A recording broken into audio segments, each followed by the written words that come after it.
Hi ಎಲ್ಲರಿಗೂ ನಮಸ್ಕಾರ. It's me P D O Sridevi. News ಪೇಪರನ್ನು ಎಕ್ಸಾಮ್ ಪಾಯಿಂಟ್ ಆಫ್ ವ್ಯೂ ಯಾವ ರೀತಿ ಓದಬೇಕು ಅಂತ ಹೇಳಿ ನೋಡೋಣ. ಓಕೆ, ನಾನು ಇಲ್ಲಿ ಪ್ರಜಾವಾಣಿ ನ್ಯೂಸ್ ಪೇಪರನ್ನು ಅನಲೈಸಿಸ್ ಮಾಡ್ತಾ ಇದ್ದೀನಿ.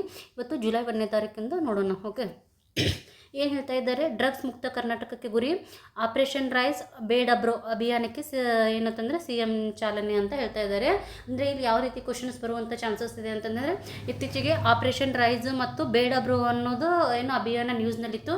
ಇದು ಯಾವುದಕ್ಕೆ ಸಂಬಂಧಪಟ್ಟಿದೆ ಅಂತ ಕೇಳಿದರೆ ಅದು ಡ್ರಗ್ಸ್ ಮುಕ್ತ ಕರ್ನಾಟಕ ಅಂತ ಗೊತ್ತಿರಲಿ ನಿಮಗೆ. ಇಲ್ಲೇನು ಹೇಳ್ತಾ ಇದ್ದಾರೆ? ಆಪರೇಷನ್ ರೈಸ್ ಅತ್ತಂದರೆ RIS ರೈಸ್ ಅಂಥೇಳಿ. ಇದರದ್ದು ಏನಂತಂದರೆ ಲಾಂಗ್ ಫಾರ್ಮ್ ಕೊಟ್ಟು ಏನು ಆರ್ ಅತ್ತಂತಂದರೆ ರೆಫ್ಯೂಸ್, ಫಸ್ಟ್ ನಿರಾಕರಣೆ ಮಾಡಬೇಕು, ನಮ್ಗೆ ಡ್ರಗ್ ಬೇಡ ಅಂಥೇಳಿ. ಐ ಅಂತಂದರೆ ಇನ್ಫಾರ್ಮೇಷನ್, ಮಾಹಿತಿ ನೀಡುವಿಕೆ. S ಅಂದರೆ ಸಪೋರ್ಟು, E ಅಂತಂದರೆ ಎಂಪವರ್ಮೆಂಟ್ ಅಂಥೇಳಿ. ಇದು ಒಂದು ಕೋಡ್ ವರ್ಡಲ್ಲಿ ಇದು ಮಾಡಿದ್ದಾರೆ. ಓಕೆ, ರೈಸ್ ಅಂಥೇಳಿ, ರೈಸದ ಲಾಂಗ್ ಫಾರ್ಮ್ ನಮ್ಗೆ ಗೊತ್ತಿರಲಿ. ಎಂಬ ತತ್ವಗಳ ಆಧಾರದ ಮೇಲೆ ರೂಪಿಸಿದ ಕಾರ್ಯಕ್ರಮ ಇದು ಮಾದಕ ವಸ್ತುಗಳ ಮಾರಾಟವನ್ನು ಸಂಘಟಿತ ಕಾರ್ಯತಂತ್ರದ ಮೂಲಕ ಪರಿಣಾಮಕಾರಿಯಾಗಿ ನಿಯಂತ್ರಿಸುತ್ತದೆ ಅಂತ ಹೇಳ್ತಾ ಇದ್ದಾರೆ. ಇನ್ನು ಬೇಡ ಬ್ರೋ ಕೂಡ ಏನಪ್ಪ ಅಂದರೆ ಇಲ್ಲಿ ಏನಾಗುತ್ತೆ, ಯುವ ಜನರನ್ನು ಸಕ್ರಿಯವಾಗಿ ತೊಡಗಿಸಿಕೊಂಡು ಶಿಕ್ಷಣ ಮತ್ತು ಸಮುದಾಯದ ಸಹಭಾಗಿತ್ವದ ಮೂಲಕ ಮಾದಕ ವ್ಯಸನವನ್ನು ತಡೆಗಟ್ಟುವ ಉದ್ದೇಶದಿಂದ ರೂಪಿಸಲಾದ ವಿಶೇಷ ಜಾಗೃತಿ ಕಾರ್ಯಕ್ರಮ ಬೇಡ ಬ್ರೋ. ಸೊ ಇವೆರಡು ಟರ್ಮ್ ನಿಮಗೆ ಗೊತ್ತಿರಲಿ. ಓಕೆ, ಡ್ರಗ್ಸ್ ಮುಕ್ತ ಕರ್ನಾಟಕಕ್ಕೆ ಸಂಬಂಧಪಟ್ಟಂತಹ ಟರ್ಮ್ಸ್. ಓಕೆ, ನೆಕ್ಸ್ಟು ಇದೇನಿಲ್ಲ, ಮೊಬೈಲ್ ಆ್ಯಪ್ ಬಳಕೆ ತರಬೇತಿ ಇಲ್ಲ. ಅಂದರೆ ಈಗ ಎಲ್ಲರಿಗೆ ಗೊತ್ತಿದೆ, ಇಲ್ಲಿ ನಮ್ಮದು SIR ಸ್ಟಾರ್ಟ್ ಆಯಿತು ಇವತ್ತು ಜುಲೈ 1ರಿಂದ. ಸೊ ಫಸ್ಟಿಗೆ ಇವರು ಏನಂದರೆ ಇದು ನಿಂತ ಸ್ಟಾರ್ಟ್ ಆಗಿದೆಯಲ್ಲ, ಇದು ಇಲ್ಲಿ ಹೋಗಿಬಿಟ್ಟು ಏನು ಮಾಡ್ತಾಯಿದ್ದಾರೆ CMನಿಗೆ. ಸೊ ಒಂದು ಮೊಬೈಲ್ ಕೊಟ್ಟಿದ್ದಾರಲ್ಲ, ಇನ್ನೂ ಅದ್ರ ಬಗ್ಗೆ ತರಬೇತಿ ಇಲ್ಲ BLOಗಳಿಗೆ. ಒಂದೆರಡು ದಿನದಲ್ಲಿ ಅವರು ಅದಕ್ಕೆ ಹೊಂದ್ಕೋತಾರೆ, ಅದರ ಬಗ್ಗೆ ಮಾಹಿತಿ ಸಿಗುತ್ತೆ ಅಂತ ಹೇಳ್ತಾ ಇದ್ದಾರೆ ಅಷ್ಟೇ. ಇದು ನೋಡಿ, SIR ಅಂತೂ ವೆರಿ ಏನೋ important concept, high yielding topic ಅಂತಲೇ ಹೇಳ್ಬೋದು. ಸೊ ಹೋಗಿ ನೀಟಾಗಿ ಓದ್ಕೊಳ್ಳಿ ಇದ್ರ ಬಗ್ಗೆ. ಸೊ ನಾನು ಸಾಕಷ್ಟು ಬಾರಿ ಹೇಳಿದ್ದೇನೆ ಇದ್ರ ಬಗ್ಗೆ.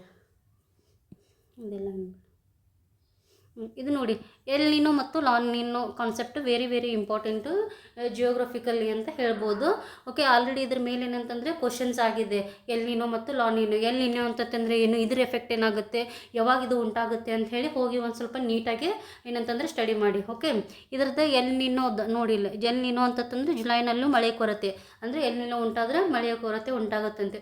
ಇದು ಯಾವಾಗ ಉಂಟಾಗುತ್ತೆ ಎಲ್ ನಿನೋ ಅಂತ ಹೇಳಿ ಕಮೆಂಟ್ ಸೆಕ್ಷನಲ್ಲಿ ಮೆನ್ಷನ್ ಮಾಡಿ, ಹೇಗೆ ಉಂಟಾಗ್ತದೆ ಅಂತೇಳಿ.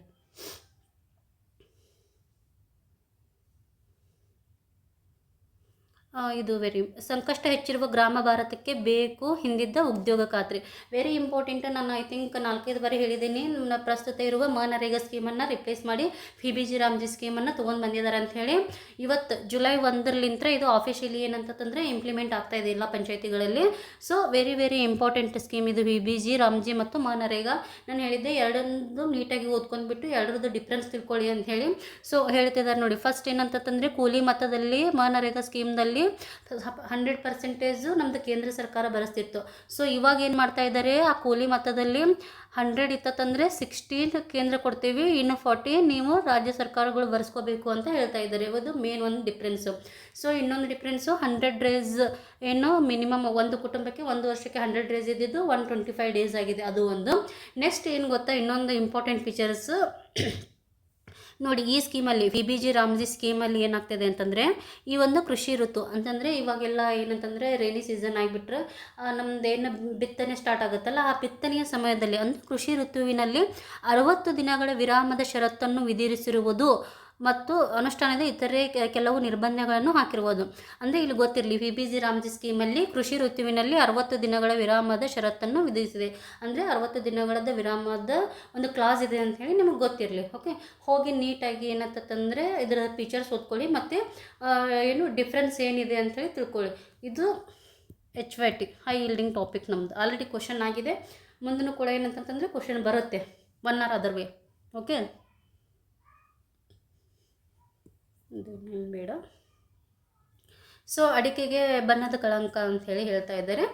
ಏನಿಲ್ಲ, ಇದು ಅಡಿಕೆ ಏನಂತಂದರೆ ಹೋಗ್ತಿತ್ತಲ್ಲ, ಅದು ರಫ್ತಾಗ್ತಿತ್ತು. ಅಲ್ಲಿ ಮಹಾರಾಷ್ಟ್ರದಲ್ಲಿ ಏನಂದರೆ ಇದರದ್ದು ಕ್ವಾಲಿಟಿ ಚೆಕ್ ಮಾಡೋ ಸಂಬಂಧ ತಡೆ ಹಿಡಿದಾರೆ. ಹೀಗಾಗಿ ಇದು ನ್ಯೂಸಲ್ಲಿದೆ.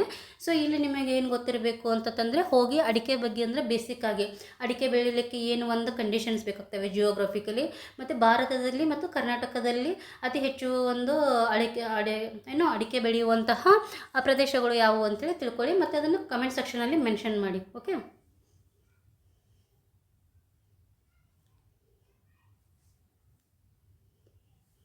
ಸೊ ಇದೆಲ್ಲ ಏನು ಬೇಡ.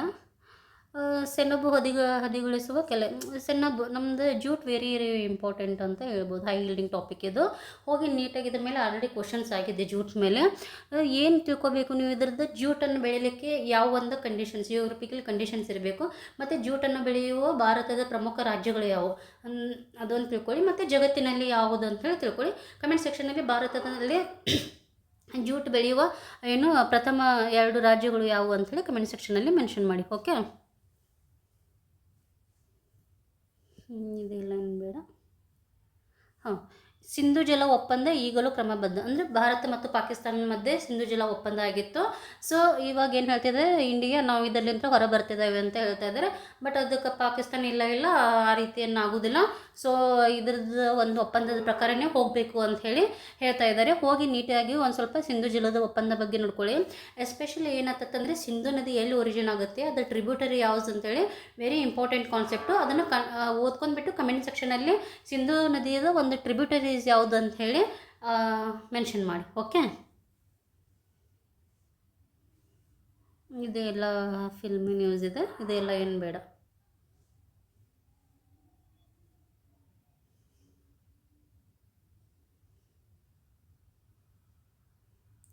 ಓಕೆ. ಇಲ್ಲಿ ಸ್ಪೋರ್ಟ್ಸಲ್ಲಿ HYT ಯಾವುದಿಲ್ಲ.